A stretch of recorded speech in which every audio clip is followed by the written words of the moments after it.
जसजशी जवळ येते तसतसे आमदारांना गोंजारण्याचे प्रयत्न सुरू झालेत। आमदारांचे रुसवे फुगवे कमी करण्यासाठी भेटीगाठी बैठका जोरदार सुरू आहेत। आपल्या पक्षाचे आमदार कुणाच्याही संपर्कात येऊ नयेत म्हणून पुन्हा हॉटेल पॉलिटिक्सही सुरू झाले।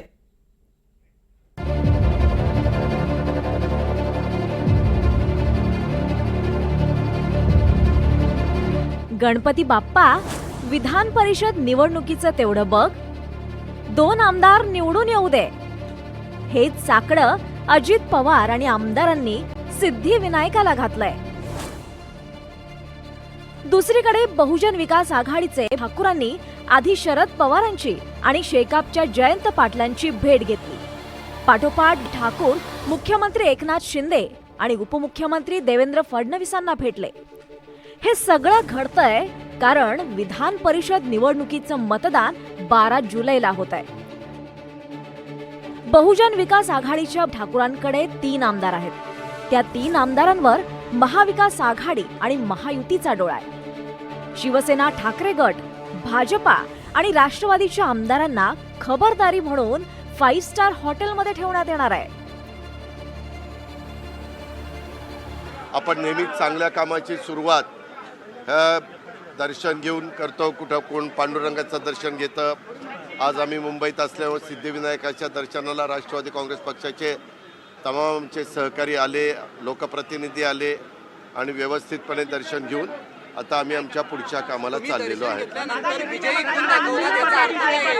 त्याचा अर्थ आम्ही जे काही आता जनतेच्या समोर जाणार आहोत त्याच्यामध्ये त्या ठिकाणी जनतेने आम्हाला आशीर्वाद द्यावेत, सिद्धिविनायकाने आम्हाला आशीर्वाद द्यावेत, त्याकरता आम्ही ती व्हिक्टरीची खूण दाखवलेली आहे।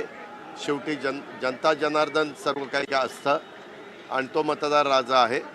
आम्ही लोकांचा विश्वास पुन्हा संपादन करण्याच्या करता त्यांच्या समोर जाणार आहोत। विधान परिषद निवडणूक जवळ आल्यानं छोट्या पक्षांचं महत्त्व वाढलंय। शेतकऱ्यांच्या मुद्द्यांवरून बच्चू कडूंनीही इशारे द्यायला सुरुवात केली आहे। इथं शेतीमालाचे भाव नाही आहे, दुधाचे भाव पडलेले आहे, मजुराला, दिव्यांगांना त्याचा पगार भेटत नाही वेळेवर, त्याला महिना वाढवून देण्याची गरज आहे। ज्याला काहीच करता येत नाही, 2 पाय नाही, डोळे नाही, ज्याला श्रम करणं शक्य नाही, अशांसाठी काही योजना नवीन करता येईल का, त्या फार महत्त्वाच्या आहे। प्रशासनामधला जे काही आम्ही पाहतो अंधाधुंदी जो वाढलेला आहे, लहान लहान गोष्टीसाठी मंत्रालयात यावं लागतं, हे सगळं सरळ करणं फार महत्त्वाचं आहे। आणि या सगळ्या संदर्भात आम्ही एकदा मुख्यमंत्र्यांशी भेटू, त्यांनी अंमलबजावणी केली नाही तर मग आम्हाला वेगळ्या पद्धतीनं जावं लागेल। विधान परिषद निवडणुकीत महायुती आणि महाविकास आघाडी दोघांनाही विजयासाठी अतिरिक्त मतं हवी आहेत। त्याचवेळी स्वतःच्या पक्षातली बंडखोरीही मोठी डोकेदुखी ठरणार आहे। राजकारणात कोण कुणाचंच नसतं, प्रत्येकजण सोयीस्कर गणितं घेऊन जातात। यामुळंच राजकारणात रिस्क देखील तितकीच आहे। यामुळे सध्या विधान परिषदेच्या निमित्तानं राजकीय गणितं जुळवताना आपल्याबरोबर विरोधकांकडे जास्त कटाक्षानं अधिक लक्ष देताना दिसून येत आहे।